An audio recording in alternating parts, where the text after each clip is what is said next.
भगवान के एक सखा है, मित्र नहीं सखा।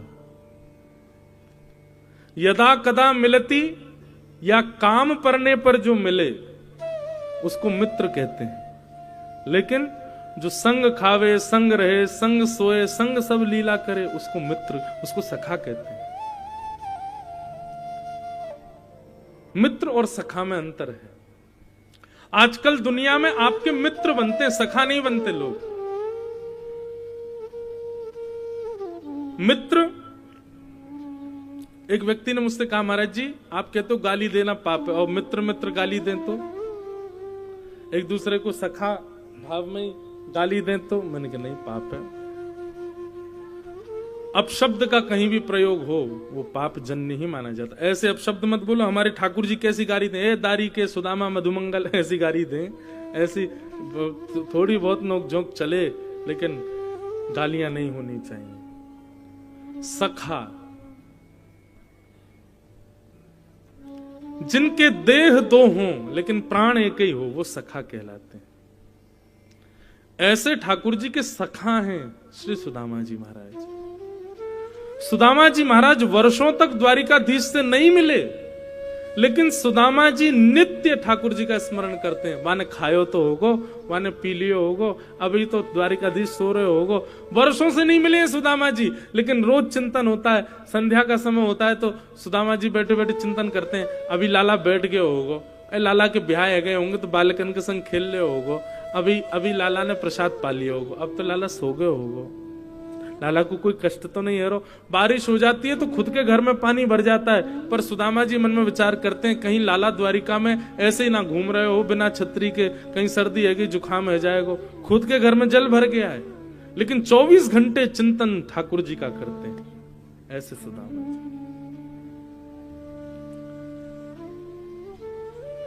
ऐसा नहीं है बंधुओं की ये प्रेम हम लोगों के अंदर नहीं है, पर हमारा प्रेम अपने ही संसार के लोगों से होता है, उन लोगों से जो मिथ्या हैं, जो प्रेम करना जानते नहीं।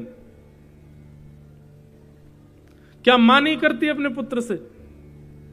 हर कोई बालक बाहर पढ़ता है या बाहर चला जाता है तो मां उसको हर 2 घंटे में फोन करेगी, पूछेगी तुमने पाया, तुम अभी देखो सर्दी चल रही है, टोपा पहना, ऐसे किया। ये सब एक संसार जन्य प्रेम हम लोग करते हैं, परंतु सुदामा जी का ये प्रेम ठाकुर जी के प्रति है। सुदामा जी मिलने नहीं जाते हैं द्वारिकाधीश से, पर दूर बैठे बैठे चिंतन उन्हीं का ही करते रहते हैं। वर्षा हो जाए तो ये सोचते हैं लाला ने पतोना छतरी लगाई होगी कि नहीं, सर्दी हो जाए लाला पतोना कंबल ओढ़ो होगो कि नहीं। ऐसी भक्ति श्री सुदामा जी की, ऐसे सखा हैं श्री सुदामा जी।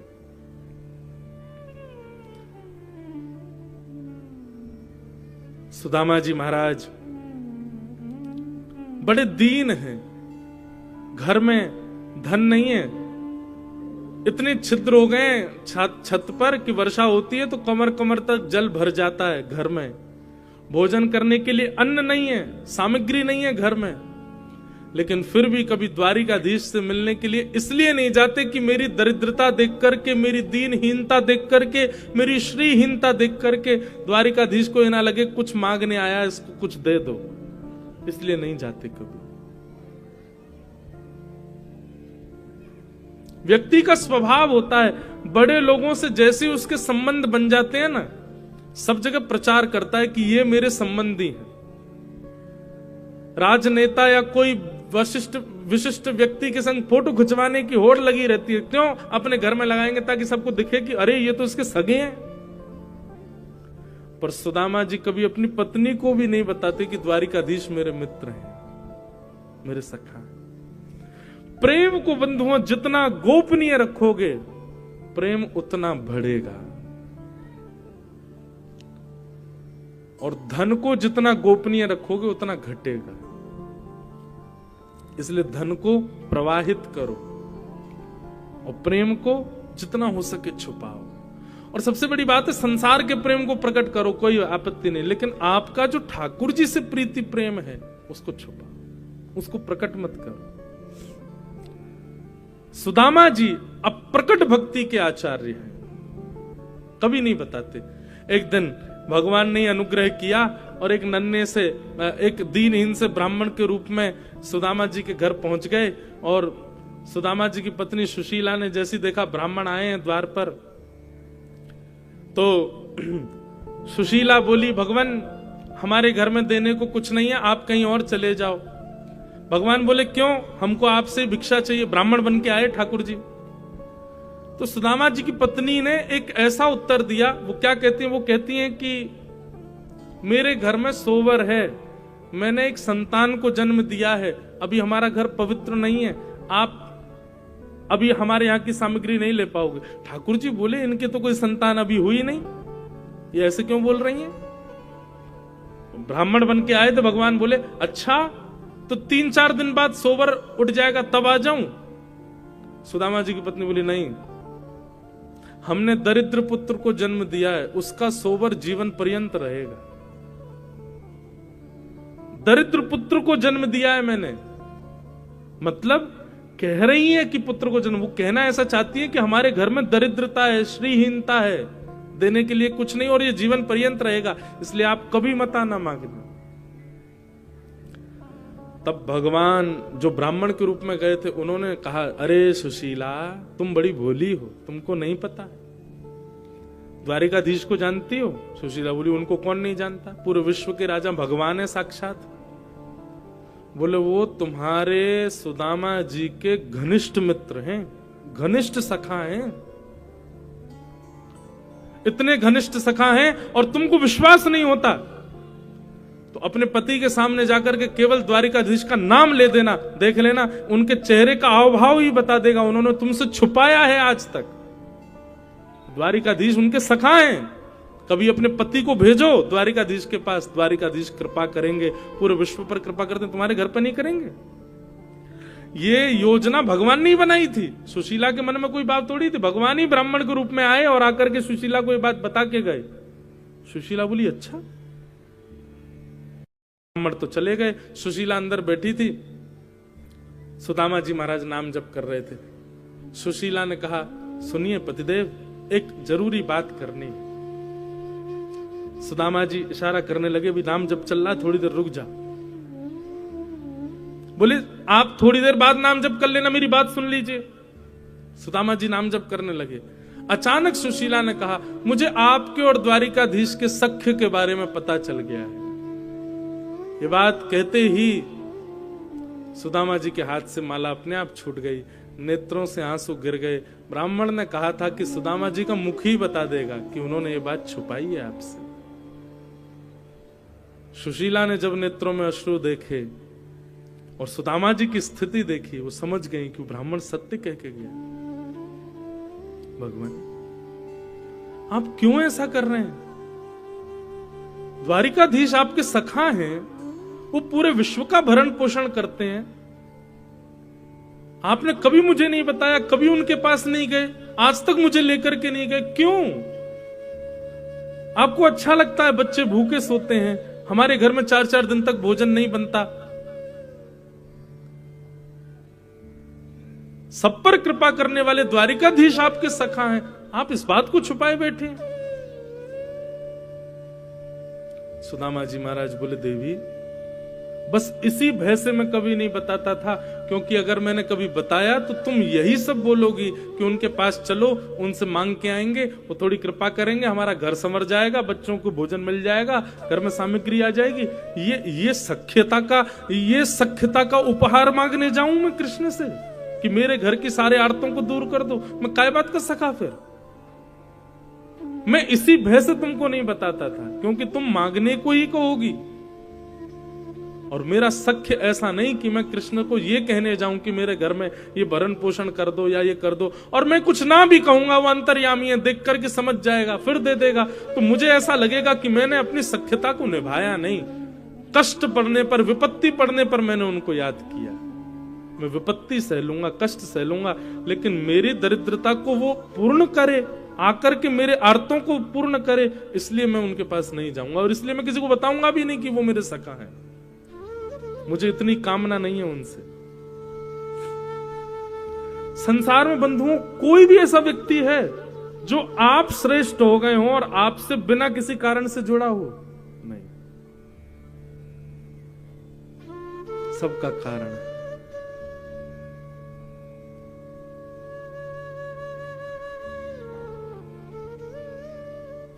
ये सुदामा जी का प्रेम है। वो जीवन पर्यंत भूख में निकाल देंगे, जीवन पर्यंत टूटे हुए घर में रह लेंगे, लेकिन कृष्ण के पास इसलिए नहीं जाना चाहते हैं कि मेरे आर्तों को वो पूर्ण करे। ये मेरे सख्य का भाव नहीं है।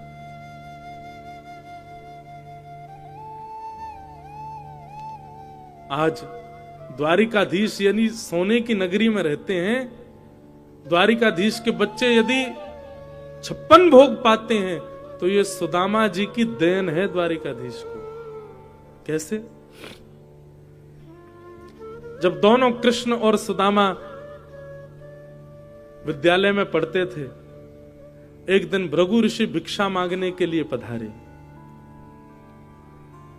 गुरु माने उसी समय 2 पोटलियों में चने रखे थे। लोग कहते हैं कृष्ण ने श्राप दिया था सुदामा को कि मेरे हिस्से का चना खा गया तो दरिद्र हो जाएगा। पूरी कथा सुनिए, मैं सुनाता हूं अपनी कथाओं में। भृगु ऋषि भिक्षा मांगने के लिए आए। ब्राह्मणी से आकर के कहा भिक्षाम देहि माते। ब्राह्मणी ने सोचा मन में, ये तो ऋषि हैं, कहीं और भी भिक्षा मिल जाएगी तो चल जाएगा। अब विद्यालय में इतनी सामग्री नहीं है, 2 पोटलियां चने की हैं, वो भी कृष्ण सुदामा के लिए, वो भी इनको दे दूंगी तो बच्चे बेचारे वन में क्या खाएंगे? पुष्प तोड़ने के लिए वन में जा रहे हैं। और गुरु माँ ने निवेदन कर दिया, भगवान आप फिर कभी आ जाना, अभी तो हमारे पास देने को कुछ नहीं है। भृगु ऋषि थोड़ी दूर गए, जाकर के नेत्र बंद करके देखा इतने बड़े गुरुकुल में हमको देने के लिए भिक्षा नहीं है। तभी उनको दिव्य दृष्टि से दिखा कि 2 पोटली चने की रखी हैं, जो कि कुछ बालकों के लिए मां ने लोभवश बचा के रखी है। श्राप दे दिया भृगु ऋषि ने, मां जिन बालकों के लोभ में आकर के तुमने, मोह में आकर के मुझे भिक्षा देने से मना किया है ना, मैं श्राप देता हूं, इन चनों को वो बालक खाएंगे, इन चनों को खाते ही वो श्रीहीन हो जाएंगे, लक्ष्मी चली जाएगी उनके घर से। सुदामा जी वहीं एक वृक्ष के नीचे बैठ करके तुलसी तोड़ रहे थे और सुदामा जी ने यह श्राप सुन लिया कि भृगु ऋषि ने श्राप दिया है, उन चनों को जो पाएगा वो श्रीहीन हो जाएगा। दौड़ करके आए, देखा कि कहां है चने, किसके लिए चने। तभी जैसे ही सुदामा जी आए दौड़ते हुए, हाँफते हुए, तुरंत मां ने आकर के, सुदामा मैं तुझे ही ढूंढ रही थी, ये ले, ये चने की पोटली है, ये एक तेरी एक कन्हैया की है और उसको खिला देना। मैंने उसको भी बता दिया है, तुम दोनों वन में जा रहे हो लकड़ी तोड़ने के लिए, आदि सब सामग्री लेने, प्रेम से पा लेना। इतने में ठाकुर जी भी आ गए। हाँ सुदामा जी आप धल लो, प्रेम से पाएंगे वन में। अब सुदामा जी कुछ कहते तो मन में विचार करते, यदि मैंने बता दिया तो ये पोटलियां फिकवा दी जाएंगी, फिकवा दी जाएंगी तो अंकुरित हो जाएंगे, अंकुरित होकर कोई और खाएगा, वो श्रीहीन हो जाएगा। और कृष्ण के पक्ष के भी चने इसमें हैं। सुदामा जी ने मन में विचार किया, आज अपने सखा को सख्यता का उपहार देने का दिन आया है। और वन में जैसे सुदामा जी और कृष्ण गए, एक ऊंचे वृक्ष की डाल देख करके सुदामा जी समझ गए, बोले कन्हैया वृक्ष में चढ़ने में बड़ा ढीला है, देरी से चढ़ पाता है। सुदामा जी बड़े निपुण हैं। एक ऊंचे वृक्ष को देख करके सुदामा जी दौड़ करके उसके ऊपर चढ़ गए, जाकर के डाल पर बैठ गए। ठाकुर जी धीरे धीरे चढ़ रहे थे नीचे से, इतने में सुदामा जी ने पोटलियां खोली और लेकर के चने भरने लगे मुख के अंदर। ठाकुर जी ने चढ़ते चढ़ते देखा, ए सुदामा अकेलो खा रहा हो, एक पोटली मेरी है, वो धर लियो बचा के, मैं आ रहा हूं ऊपर, बहुत तेज भूख लगी है, मैं भी पाऊंगा। सुदामा जी मन में विचार करने लगे, लाला तू सदा प्रसन्न रहे, लक्ष्मी में खेले, लक्ष्मी तेरी पत्नी बने, तू सदा, तेरे जीवन में कोई कष्ट संकट नहीं आवे, मेरे बट की भी लक्ष्मी तेरे पास आ जाए, ऐसो मेरो उपहार है तुमको। और ठाकुर जी के पक्ष के चने भी ठाकुर जी देखते रह गए, सुदामा जी सब पा गए। भगवान भले ही नाराज हुए, भगवान भले ही सुदामा जी से रूठ गए, भगवान ने भले ही कुछ अपशब्द कहे, पर सुदामा जी ने ठाकुर जी को गले से लगा लिया बोले लाला तू बस सदा खुश रही हो, तू सदा प्रसन्न रही हो, तेरे जीवन में कोई कष्ट नहीं आवे, बस ये मेरी मंत्रणा है। बोले काय बात की मंत्रणा तेरी, तू मेरे पक्ष के चना खा गए हो और यूं कह रहे हो कि मैं सुखी रहूं।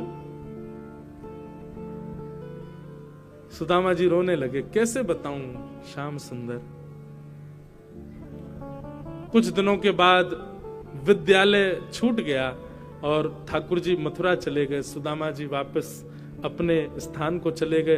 धीरे धीरे धीरे सुदामा जी के घर की सब श्री चली गई, श्रीहीन हो गए। सब दुखी होते हैं पर सुदामा जी दुखी नहीं होते। क्यों? क्योंकि सुदामा जी को पता है मेरी जितनी श्री है वो सब जा कहां रही है, वो ठाकुर जी के पास जा रही है, ये मैंने उपहार दिया है।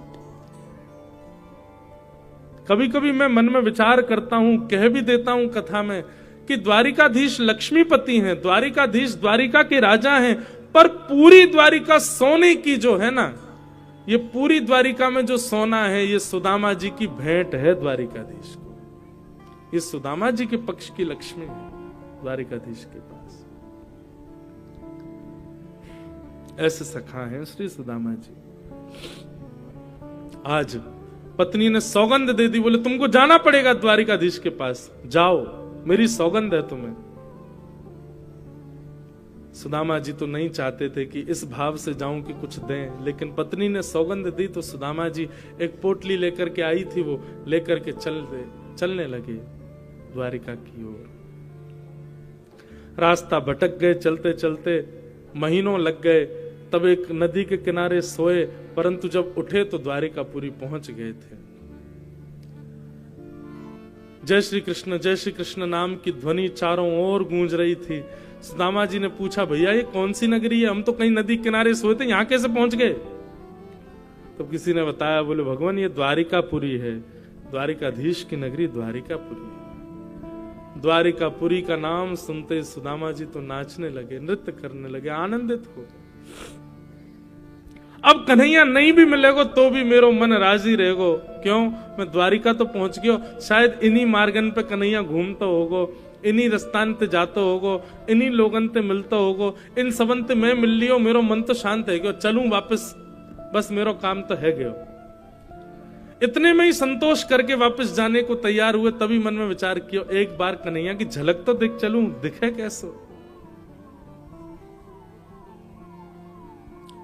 सुदामा जी मुख्य द्वार पर पहुंचे और द्वार पर जाके द्वारपालों से कहा कि भैया हम द्वारिकाधीश का दर्शन करने आए हैं, पर हमें पता है बहुत व्यस्तता होगी, बहुत लोग उनके दर्शन को आते हैं, आप एक काम कर दो, बस इतनी बड़ी द्वारिका की ये महल है, कोई अटारी ऐसी हो, कोई खिड़की ऐसी हो, कोई झरोको ऐसा हो जहां से कन्हैया दिख जाए, मैं वहीं से देख करके चलो जाऊंगा वापस। मैं बचपन को सखाऊं द्वारिकाधीश को, मेरा नाम सुदामा है, आपने कोई योजना बनाओ। द्वारपाल बोले आप लोग विराजो, हम अभी देख करके आते हैं। और द्वारपालों ने जाकर के द्वारिकाधीश को बताया, द्वार पर एक दीनहीन सा ब्राह्मण आया है, उसकी एक एक हड्डी गिनी जा सकती है, तन के वस्त्र फटे हुए हैं, पैरों में छाले पड़े, लगता है बहुत दूर से चल के आया है, पर उसके मस्तिष्क का तेज बताता है त्रिकाल संध्या करता होगा ब्राह्मण, पर स्थिति बताती है कि ज्यादा धनवान नहीं है। अपने आप को आपको बचपन का मित्र बता रहा है और उसने अपना नाम सुदामा बताया है। ठाकुर जी भोजन कर रहे थे और कवल तोड़ करके बस मुख की ओर ले जा रहे थे, तभी सैनिकों ने कहा नाम सुदामा बताया है। ठाकुर जी वहीं रुक गए, नेत्र बंद हो गए, संपूर्ण लीला ठाकुर जी को दिख गई, सुदामा जी का चिंतन होने लगा। भगवान बोले सुदामा जी आए? बोले जी। मेरे बचपन के सखा सुदामा आए हैं? बोले हाँ महाराज। जो मेरे साथ विद्यालय में पढ़ते थे वही सुदामा जी। अब वहां खड़े लोगों को क्या पता कि सुदामा जी के साथ क्या लीला, ठाकुर जी सब लीला, वही जो मेरे साथ वन में जाया करते थे, गुरुदेव से पढ़ा करते थे, वो सुदामा जी आए हैं। सैनिक जन हाथ जोड़ करके खड़े, क्या बोले, अब उन्हें तो नहीं पता ये सब। ठाकुर जी कह रहे हैं मेरे मित्र सुदामा, सखा सुदामा आए और तुम उनको बाहर छोड़ आए, बाहर द्वार पर ही वे खड़े हैं, उनको भीतर नहीं लाए। भगवान आप प्रसाद पा रहे थे, इसलिए हमने कहा आप थोड़ी देर बैठो। ठाकुर जी ने थाली दूर की, वहीं सिंहासन से ही कूदे ठाकुर जी, मुकुट गिर गया, ठाकुर जी की मालाएं टूट टूट करके गिर रही हैं, ठाकुर जी की कौंधनी टूट करके गिर रही है, बाजू बंद हाथ के कड़े सब निकलते जा रहे हैं, और ठाकुर जी दौड़ रहे हैं मुख्य द्वार की ओर। सेनापति, महामंत्री, 16,100 राजकुमारियां, बड़े बड़े राजा सब ठाकुर जी के पीछे दौड़ रहे हैं। भगवान एक बेड़ी, दूसरी बेड़ी, तीसरी बेड़ी पार करते हुए मुख्य द्वार पर जा रहे हैं। नेत्रों से विरल अश्रुधार गिर रही है, मेरे सखा सुदामा आए हैं। द्वारिका में हाहाकार मच गया, ऐसा कौन आया है जिसके लिए द्वारिकाधीश भोजन छोड़ के भागे। द्वार पर देखा, दीनहीन से पतले दुबले, जगह जगह से वस्त्र फटे हैं, सुदामा जी खड़े, पैरों से रक्त निकल रहा है, छाले पड़ गए पैरों में, होठ सूख गए हैं, जल भी नहीं पिया है 4 दिन से। ठाकुर जी ने जैसे ही देखा सुदामा को, भगवान तो मानो जैसे टूट गए, दौड़ करके गए और जाकर के सुदामा जी को अपने अंक में भर लिया। एक क्षण के लिए तो मानो ऐसा लगा सुदामा जी भगवान के चिन्मय रूप में ही विलीन हो गए हों, अपने अंक में भर लिया। सुदामा जी ने ठाकुर जी को गले से लगा लिया। सुदामा जी को नेत्र खोल के थोड़ी शर्म आ रही है, चारों तरफ बड़े बड़े राजघराने के लोग देख रहे हैं, सुदामा जी की दीनहीन सी अवस्था है, तन भी ऐसा विचित्र है, चलते चलते बहुत पसीना आया है, उसकी गंध भी आ रही है, और ठाकुर जी का ऐसा चिन्मय रूप, मधुर सुगंधी चंदन की, और ऐसे लिपट गए ठाकुर जी, बिल्कुल संकोच नहीं कर रहे हैं।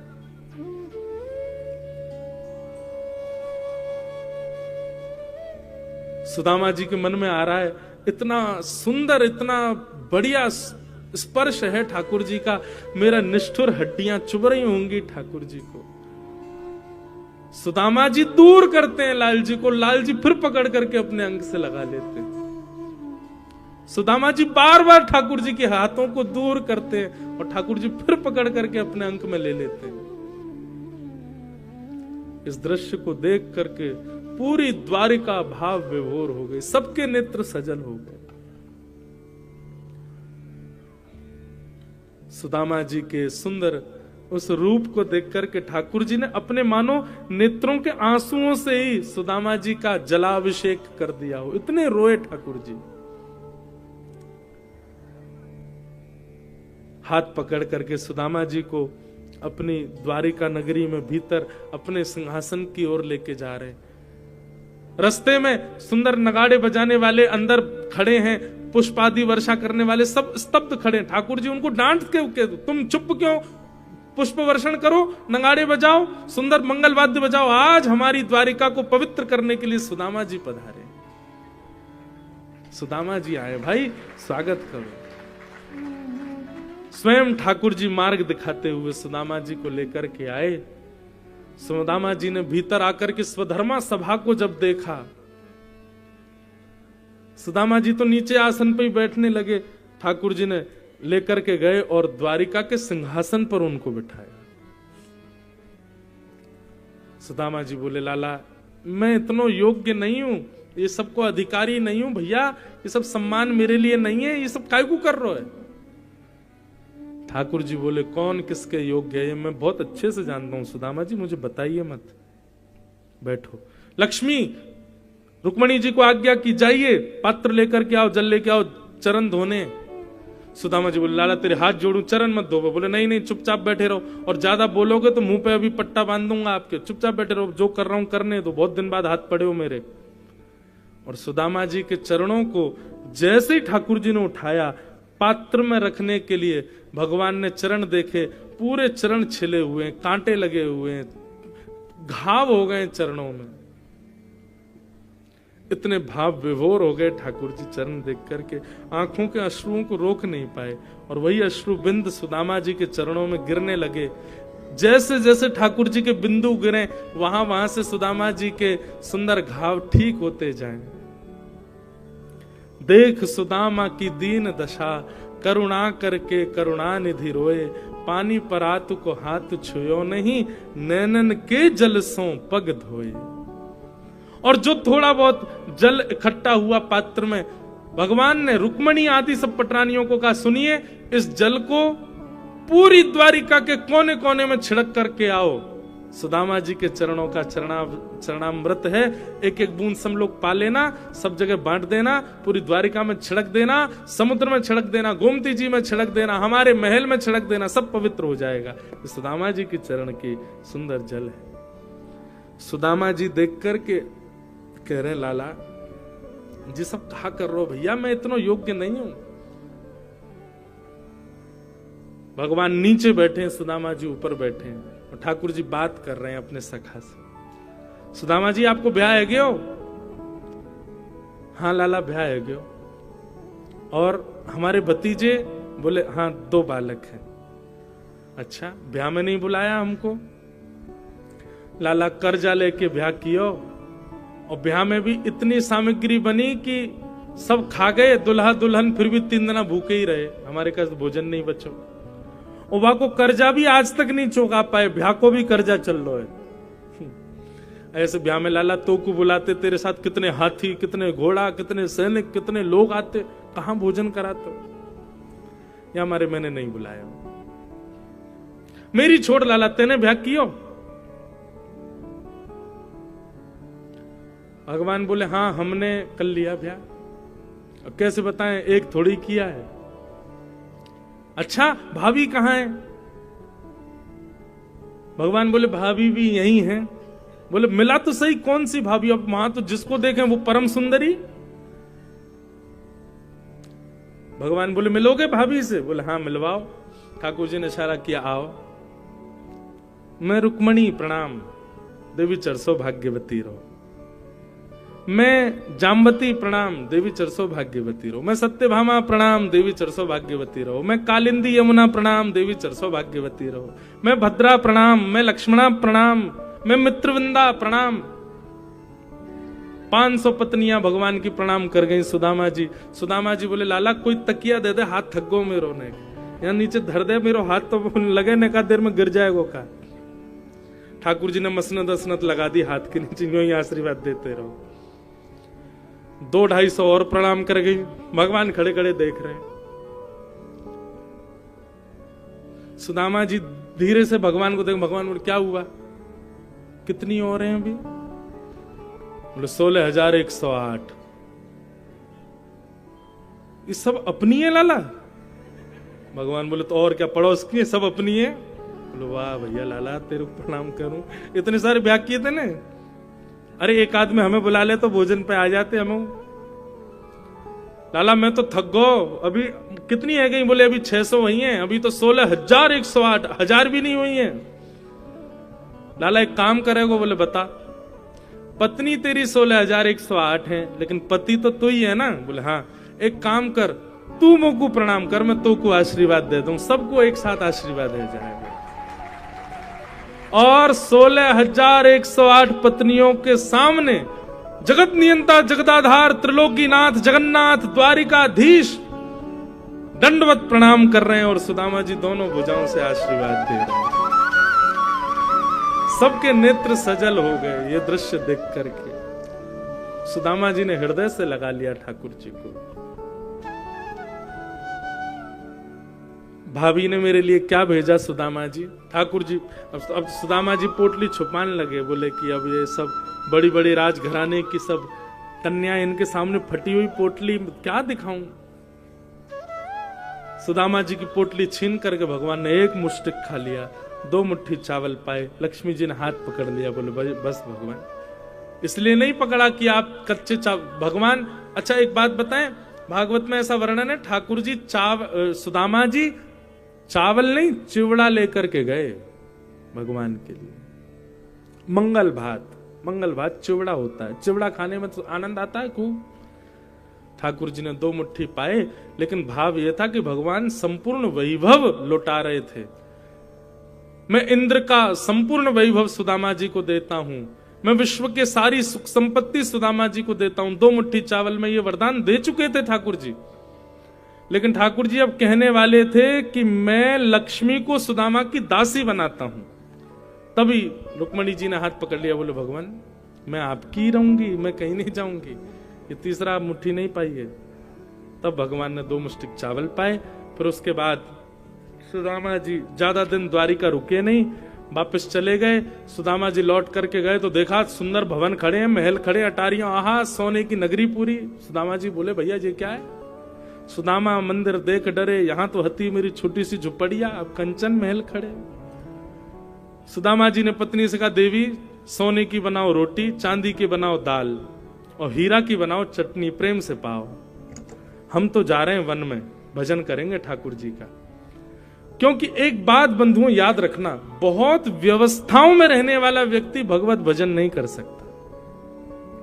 जो बहुत व्यवस्थाओं में रहता है वो अनुष्ठान कर लेगा, वो पूजा कर लेगा, वो ठाकुर जी के दिव्य दिव्य मंगल मनोरथ कर लेगा, लेकिन साधना और ध्यान और नाम जप ये व्यवस्थाओं में रहने वाला नहीं कर पाएगा। सुदामा जी वन की ओर जाने लगे, इतने में ही भगवान प्रकट हो गए और सुदामा जी से बोले अगर संपत्ति मेरे द्वारा प्राप्त हुई है और संपत्ति का सर्व फल मैं ही हूं, क्योंकि सुदामा जी आप कुछ भी अपने लिए नहीं करोगे, आप जो कुछ भी करोगे, आप वस्त्र भी पहनोगे तो उसमें भी मेरा ही स्मरण करोगे, इसलिए आपकी हर स्थिति के अंत में स्मरण मैं ही हूं, इसलिए ये संपत्ति आपकी बुद्धि विकृत नहीं करेगी, आप रहो। सुदामा जी बोले एक वचन पर रहूंगा। बोले क्या? तुम हमारे संग रहो। तब द्वारिकाधीश बोले ठीक है, एक रूप से मैं सुदामा जी आपके भवन में ही रहूंगा। तब सुदामा जी ने उस संपत्ति को स्वीकार किया और भगवान का अनुग्रह हुआ। बोलो भक्तवत्सल भगवान की। इस प्रकार सुदामा जी का मंगल चरित्र सुनाया गया, उनको हम बारंबार प्रणाम करते हैं।